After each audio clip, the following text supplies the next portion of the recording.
നമ്മുടെ അടുത്ത സെറിമണി എന്ന് പറയുന്ന ലാം ലൈറ്റിംഗ് സെറിമണി നമ്മുടെ ഇനാഗ്രേഷൻ ഫംഗ്ഷനാണ്. അതിനുവേണ്ടി നമ്മുടെ അഭിനന്ദ പിതാക്കന്മാരെ ക്ഷണിക്കുന്നു. അതോടൊപ്പം നമ്മുടെ സെന്റ് തോമസ് കാത്തലിക് ഫോറത്തിന്റെ നാഷണൽ കമ്മിറ്റി മെമ്പേഴ്സിനെ എല്ലാവരെയും സ്റ്റേജിലേക്ക് പ്രത്യേകം ക്ഷണിക്കുകയാണ്.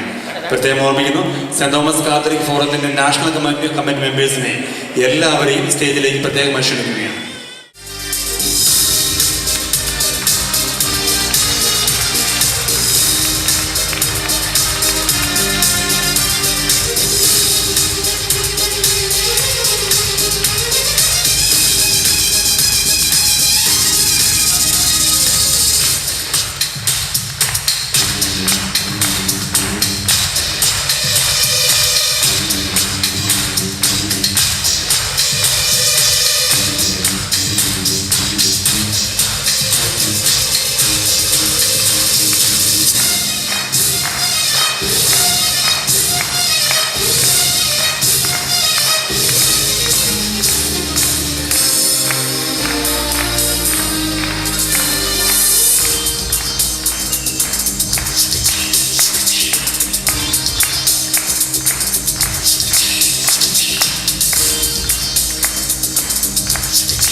കരങ്ങളടിക്കുന്നല്ലോ.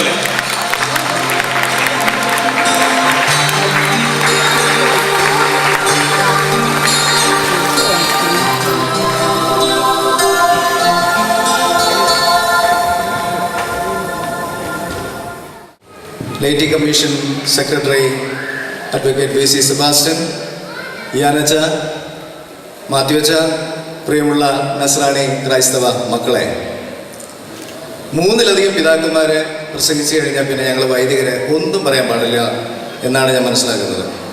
പിതാക്കന്മാരില്ലാത്ത സമയത്ത് നിങ്ങളോട് ദീർഘനേരം പ്രസംഗിക്കാം, പക്ഷെ ഇന്ന് അതിൻ്റെ ആവശ്യമില്ല. എങ്കിലും പലരും ചോദിച്ചു എന്തിന് ഈ കാത്തലിക് ഫോറം എന്ന്. അപ്പോൾ അതിന് ഞാൻ ബൈബിളിൽ കുറേ നേരം പരതി നോക്കി, പ്രാർത്ഥിച്ചു നോക്കി. അപ്പോൾ എനിക്ക് കിട്ടിയ ഒരു വചനം പറഞ്ഞിട്ട് ഞാൻ ഇവിടുന്ന് പോകാം. അത് പ്രകാരമാണ്. അപ്പസ്തോല പ്രവർത്തനങ്ങൾ 2-ാം അധ്യായം 42-ാം വാക്യം സാക്ഷ്യപ്പെടുത്തുന്നു. അവിടെ ആദിമ ക്രൈസ്തവ സമൂഹം അപ്പം മുറിക്കൽ ശുശ്രൂഷയിലൂടെയും അപ്പസ്തോലിക പ്രബോധനത്തിലൂടെയും പ്രാർത്ഥനയിലൂടെയും കൂട്ടായ്മയിലൂടെയും അവർ ശക്തി സംഭരിച്ചു എന്ന് എനിക്ക് തോന്നുന്നു. ഇവിടെ അപ്പസ്തോലിക പ്രബോധനമുണ്ടായി. ഒന്നല്ല, രണ്ടല്ല, 3 പിതാക്കന്മാര് ഇവരെ നമ്മെ പ്രബോധനത്തിലൂടെ ശക്തിപ്പെടുത്തി. അപ്പൊ അതുകൊണ്ട് ആദ്യത്തെ നെടുന്തൂണായ അപ്പസ്തോലിക ശ്ലൈഹിക പാരമ്പര്യം ഞാനിതിനെ ഫോറം എന്ന് വിളിക്കാൻ ആഗ്രഹിക്കുന്നില്ല, ഈ മാർത്തോമ ക്രിസ്ത്യാനികളുടെ സമൂഹത്തിന് ലഭിച്ചു എന്നതിന് ദൈവത്തിന് നന്ദി പറയാം. രണ്ടാമത് അഭിയന്യ പിതാക്കന്മാർ പറഞ്ഞു, നമ്മുടെ സീറോ മലബാർ സഭയുടെ ജീവനാടി ദിവ്യ കാരുണ്യമാണ്, പരിശുദ്ധ കുർബാനയാണ്. ആ വിശുദ്ധ ബലിയർപ്പണം ഈ അൾത്താരയിൽ ഈ പ്രഭാതത്തിൽ നടന്നിട്ടുണ്ട്. 2. 3, നമുക്ക് വേണ്ടത്, ഈ കൂട്ടായ്മയ്ക്ക് വേണ്ടത് ഒരു കൂട്ടായ്മയാണ്, a fellowship of the faithful of the Syro Malabar community and faithful gathered here to praise, to glorify, to adore the God Almighty. അപ്പോൾ നമുക്ക് ഇവിടെ ഒരു കൂട്ടായ്മയുണ്ട്. പിന്നെ പ്രാർത്ഥന ഇത്രയും നേരം നമ്മൾ പിതാക്കന്മാർ ഒന്നിച്ച് പ്രാർത്ഥിച്ചു. അതിന്റെ വെളിച്ചത്തിൽ ഞാൻ പറയും, ഇതൊരു ഫോറമല്ല, ഇതൊരു മാർത്തോമാ ക്രൈസ്തവരുടെ സമൂഹമാണ്. ഇനി പലരും ചോദിച്ചു, വൈദികരും എന്നോട് ചോദിച്ചു, ഇതിൻ്റെയൊക്കെ ആവശ്യം എന്താ? ആവശ്യം ഫിലിപ്പിക്കർക്ക് എഴുതിയ ലേഖനത്തിൽ അവിടെ മൂന്നാം അധ്യായം 8-ാം വാക്യത്തിൽ 9-ാം വാക്യത്തിൽ സാക്ഷ്യപ്പെടുത്തുന്നു, to gain Christ and to give Christ. അപ്പോൾ ക്രിസ്തുവിനെ നേടാനും ക്രിസ്തുവിനെ കൊടുക്കുവാനും ഈ UK-യിലുള്ള ഈ സജീവ സാന്നിധ്യത്തിന് സാധിക്കട്ടെ എന്ന് പ്രാർത്ഥിച്ചുകൊണ്ട് നിർത്തുന്നു. ദൈവം നിങ്ങളെ അനുഗ്രഹിക്കട്ടെ. ഓരോ പ്രാവശ്യത്തെ പ്രസംഗം കഴിയുമ്പോഴും എല്ലാവർക്കും ആവേശം അതുപോലെ തിരുതലൊക്കെയാണ്. കാരണം പിതാക്കന്മാരുടെ അനുഗ്രഹ പ്രഭാഷണത്തോടൊപ്പം നമ്മുടെ ബഹുമാനപ്പെട്ട അപ്പാടച്ചന്റെ പ്രസംഗം വളരെ വളരെ ആവേശം നൽകുന്നതാണ്. അപ്പാടച്ചന് ഒരിക്കൽ കൂടി പ്രത്യേകമായിട്ടും കാത്തലിക് ഫോറത്തിന്റെ പേരിൽ നന്ദി പറയാം.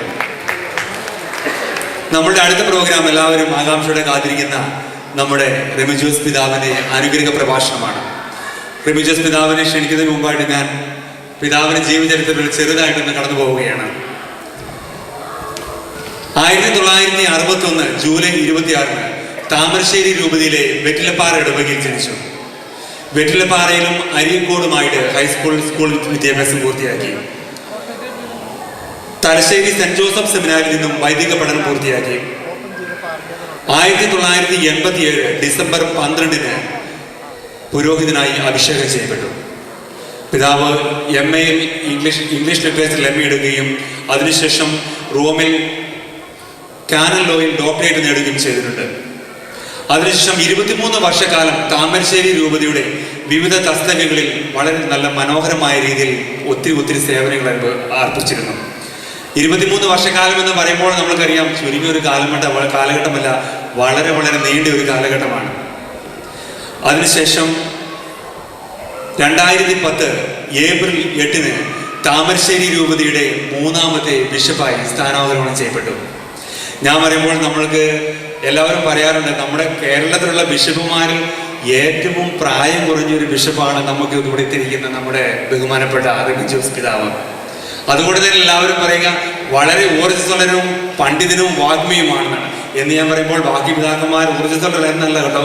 പക്ഷേ റെമിജോസ് പിതാവ് എല്ലാ കാര്യങ്ങളിലും വളരെയധികം വ്യക്തമായ കാഴ്ചപ്പാടോടുകൂടിയാണ് ഓരോ കാര്യങ്ങളും തീരുമാനിക്കുന്നതും പ്രവർത്തിക്കുന്നതും. കേരളത്തിലെ പിതാക്കന്മാരിൽ എനിക്ക് തോന്നുന്നത് ഏറ്റവും പ്രായം കുറഞ്ഞ പിതാവിനോടൊപ്പം തന്നെ അതുപോലെ തന്നെ ആ പ്രായക്കുറവിന്റെ ഊർജ്ജസ്വലത പിതാവിന്റെ പ്രവർത്തനങ്ങളിലും ഓരോ കാര്യങ്ങളിലും പ്രതിഫലിക്കുന്നുണ്ട്.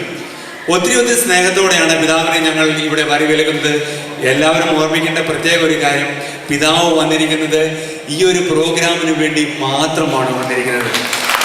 താമരശ്ശേരിയിൽ നിന്നും വളരെയധികം കഷ്ടപ്പാട് സഹിച്ച് അറിയാം, രൂപതയുടെ ഒത്തിരി പ്രവർത്തനങ്ങളും ഒത്തിരി പ്രോഗ്രാമുകളും എല്ലാം മാറി വെച്ചിട്ട് താമരശ്ശേരിയിൽ നിന്നും മിനിഞ്ഞാന്ന് പിതാവ് പോരുമ്പോൾ പിതാവ് നാളെ തന്നെ തിരിച്ചു പോവുകയാണ്, വളരെ ഷോർട്ട് വിസിറ്റിന് വേണ്ടി. കാരണം 1.5 മാസം മുമ്പ് പിതാവ് ഇവിടെ വന്നിരുന്നു.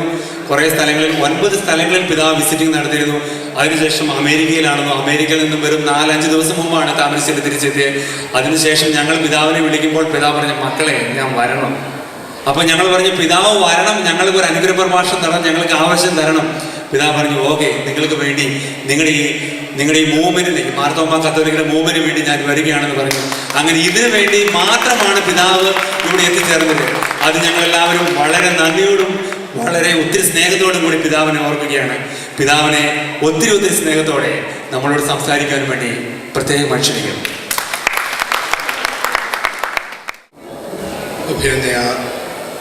അറക്കൽ പിതാവേ, പ്രിയപ്പെട്ടവരെ, ഇന്ന് നിങ്ങളോടൊപ്പം മാർത്തോമാ കാത്തലിക് ഫോറത്തിൻ്റെ പ്രഥമ കൺവെൻഷനിൽ പങ്കെടുക്കുവാൻ സാധിച്ചത് വലിയ ഭാഗ്യമായിട്ട് ഞാൻ കണക്കാക്കുകയാണ്. കഴിഞ്ഞ ഏപ്രിൽ മാസം ഓശാന തിരുനാളിനോടനുബന്ധിച്ച് ഇവിടെ ഞാൻ ഒരാഴ്ച ഉണ്ടായിരുന്നു. ആ അവസരത്തിൽ കാത്തലിക് ഫോറം എന്താണെന്ന് എനിക്ക് മനസ്സിലാക്കുവാൻ സാധിച്ചു. നമ്മുടെ പ്രിയപ്പെട്ട അറക്കൽ പിതാവ് അതുപോലെ പോൾ പിതാവും പ്രസംഗത്തിൽ സൂചിപ്പിച്ച് കാർഡിനൽ ടിസ്രാനിൻ്റെ വാക്കുകൾ I love your church because I know her history. എനിക്കും അത് തന്നെയാണ് പറയാനുള്ളത്. I know your Catholic Forum because I know your history.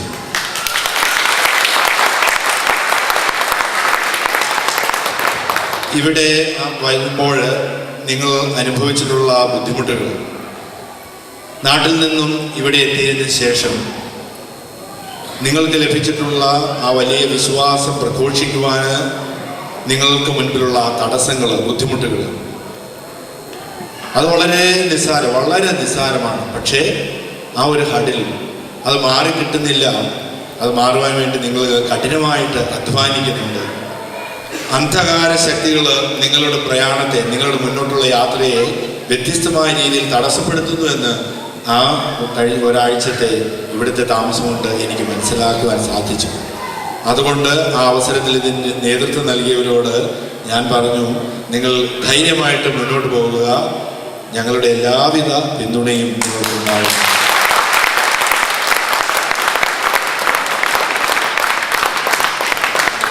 ഈ ഫോറത്തിൻ്റെ പ്രവർത്തനങ്ങൾ, ആവശ്യങ്ങളെ പറ്റി ആ അവസരത്തിൽ വ്യത്യസ്തമായ കാലങ്ങളിൽ നിന്ന് പഠിക്കുവാനും മനസ്സിലാക്കുവാനും സാധിച്ചു. അപ്പോൾ എന്നോട് അവർ ചോദിച്ചു, ഈ മാർത്തോമാ സ്ലീഹായുടെ ഈ രൂപം ഞങ്ങൾക്കായിട്ട് വെഞ്ചരിച്ചു തരാമോ എന്ന്. വളരെ സന്തോഷത്തോടു കൂടിയാണ് ഞാൻ ആ കാര്യം ചെയ്തത്. കാരണം നിങ്ങളുടെ വിശ്വാസം പ്രഘോഷിക്കുവാനുള്ള നിങ്ങളുടെ തീക്ഷ്ണത, അതിന് മുന്നിൽ നിൽക്കുന്ന തടസ്സങ്ങളെ നിങ്ങൾക്ക് മാറ്റുവാനുള്ള നിങ്ങളുടെ വലിയൊരു ആഗ്രഹം, ഇതിൽ ഏതൊരു പ്രസ്ഥാനത്തിൻ്റെയും വിജയം അതിൻ്റെ കഠിനാധ്വാനമാണെന്ന് നമുക്കറിയാം. തുടക്കം അത്ര എളുപ്പമായിരിക്കുകയില്ല. വ്യത്യസ്തമായിട്ടുള്ള പ്രതിസന്ധികളും വിഷമങ്ങളും നമ്മുടെ മുൻപിൽ ഉണ്ടാകും. എന്നാൽ അതിനെല്ലാം അതിജീവിക്കുവാൻ സാധിക്കും. ഇസ്രായേൽക്കാർ ദീർഘനാൾ ഈജിപ്തിലെ അടിമത്തത്തിലായിരുന്നു. പക്ഷെ അടിമത്തത്തിലായിരിക്കുമ്പോൾ അവർക്ക് എപ്പോഴും ഒരു പ്രതീക്ഷയുണ്ടായിരുന്നു. ഞങ്ങൾ ഒരു കാലത്ത് ഞങ്ങളുടെ രക്ഷകൻ, ഞങ്ങളുടെ ദൈവം ഈ അടിമത്തത്തിൽ നിന്ന് മോചിക്കും ഞങ്ങളെ. നിങ്ങൾ ഇത്രയും നാൾ അത്തരം ഒരു അടിമത്തത്തിലായിരുന്നു, പക്ഷെ ഒരു പ്രതീക്ഷ നിങ്ങളിലുണ്ടായിരുന്നു. ഇന്ന് ഇതാ നിങ്ങൾക്ക് മോചനം ലഭിച്ചിരിക്കുകയാണ്. നിങ്ങൾക്ക് പരസ്യമായിട്ടുള്ള ഒരു മുന്നോട്ടുള്ള ദൈവത്തിൻ്റെ മോശയുടെ രൂപത്തിൽ നമ്മുടെ പ്രിയപ്പെട്ട അർക്കപിതാവ് നിങ്ങളുടെ മധ്യേ പ്രത്യക്ഷനായിരിക്കുകയാണ്. ഇന്ന് ലേഖി കമ്മീഷൻ എന്നുള്ള നേതൃത്വം നൽകുന്ന അദ്ദേഹത്തിൻ്റെ നേതൃത്വത്തിലായിരിക്കും ഇനി നിങ്ങളുടെ മുന്നോട്ടുള്ള എല്ലാ യാത്രയും. അതിനുള്ള എല്ലാ പിന്തുണയും, സീറോ മലബാർ സഭയുടെ സിനഡിന്റെ മുഴുവൻ പിന്തുണയും നിങ്ങൾക്ക് ഞങ്ങൾ വാഗ്ദാനം ചെയ്യുന്നു.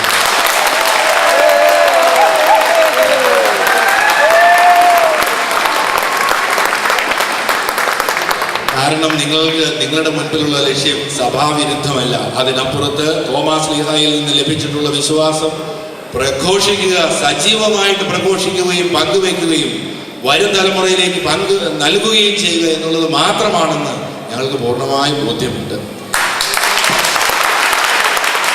ഇനി നമുക്ക് മുന്നോട്ടുള്ള യാത്രയിൽ ഇസ്രായേൽക്കാർ വളരെ എളുപ്പത്തിൽ കാനാൻ ദേശത്തേക്ക് എത്താമായിരുന്നു. വളരെ എളുപ്പത്തിൽ എത്താമായിരുന്നു. പക്ഷെ ദൈവം അവരെ നയിച്ചത് 40 വർഷത്തെ മരുഭൂമി അനുഭവത്തിലൂടെയാണ്.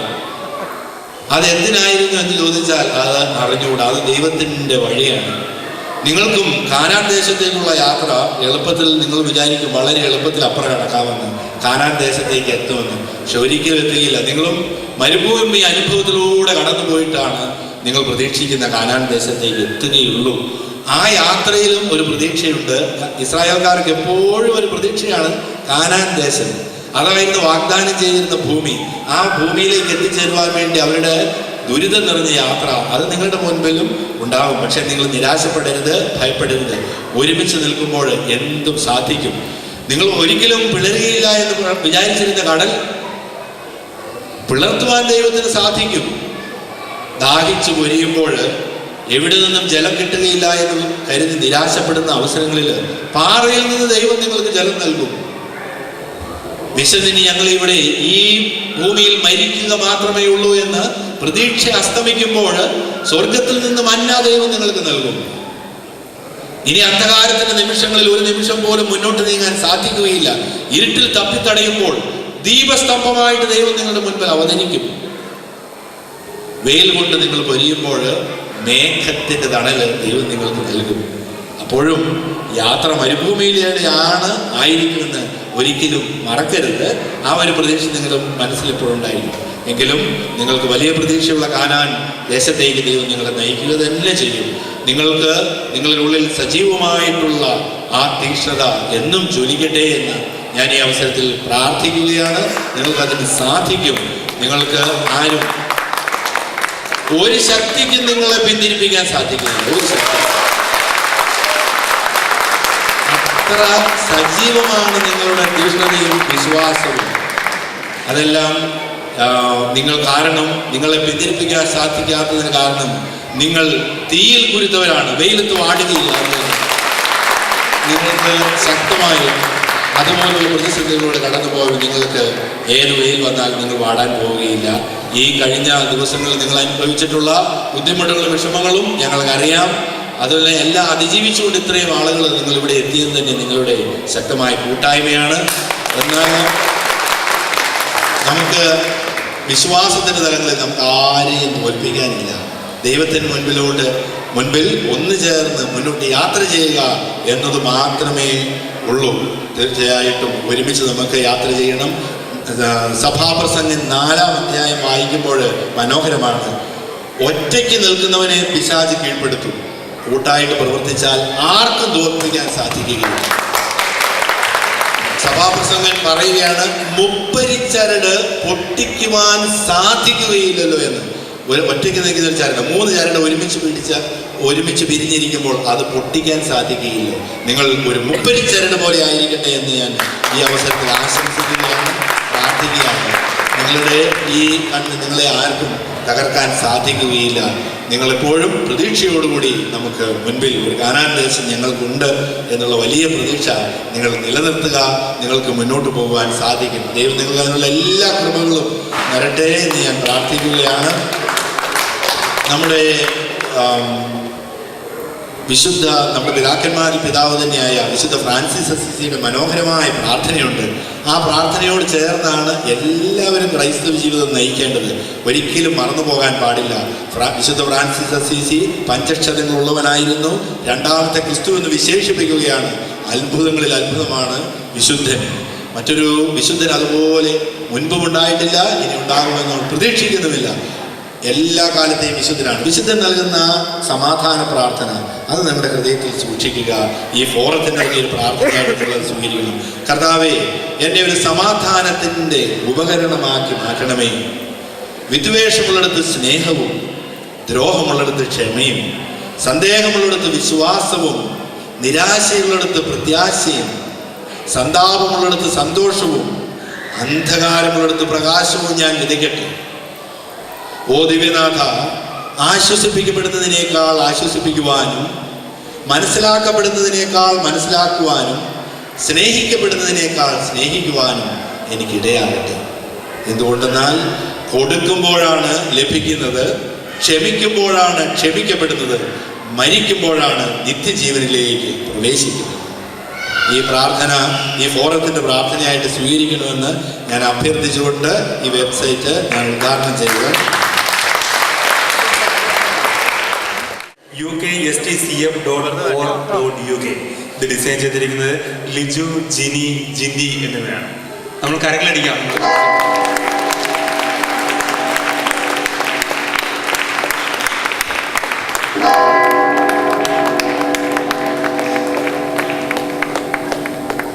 സീറോ മലബാർ സഭയുടെ